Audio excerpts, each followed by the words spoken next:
নমস্কার, শুভ সন্ধ্যা।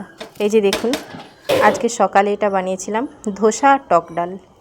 এই যে বানানোর জন্য 3 কাপ চাল নিচ্ছি, আতপ চাল। আর ওই কাপেরই কাপ মেপে 1 কাপ বিউলির ডাল আর 3 চা চামচ ছোলার ডাল নিলাম, 1 চা চামচ মেথি নিলাম। এটাকে ভালো করে ধুয়ে ভিজিয়ে রাখতে হবে 6 ঘন্টা। এই যে দেখুন ফুলে গেছে। তারপর এটাকে পেস্ট বানিয়ে নিয়েছি, ঢাকা দিয়ে রাখছি। 12 ঘন্টা ঢাকা দিয়ে রাখবেন। এই যে দেখুন ফুলে উপচে পড়ে গেছে। লবণ দিয়ে দিচ্ছি। এদিকে আলুটা সিদ্ধ বসিয়েছি। আলুতে ধনেপাতা, পেঁয়াজ আপনারা যা দিতে চান দিয়ে দিবেন। তারপরে এই যে ধোসাটা বানিয়ে নিয়েছি, এই যে ম্যাশ করা আলুটা দিয়ে দিচ্ছি। ভালো করে মাখিয়ে নেবেন, চামচ দিয়ে মাখাবেন।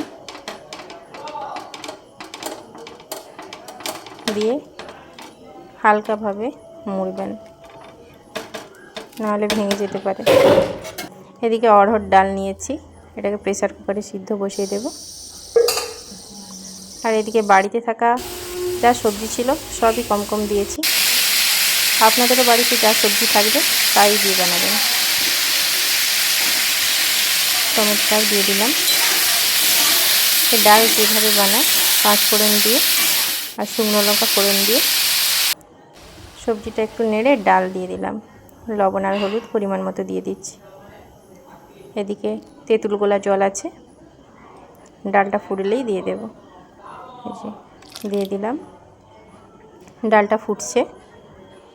ধনেপাতা দিয়ে নামিয়ে নিচ্ছি। এই যে দেখুন হয়ে গেছে। যদি ভালো লেগে থাকে কমেন্ট করে জানাবেন। ধন্যবাদ।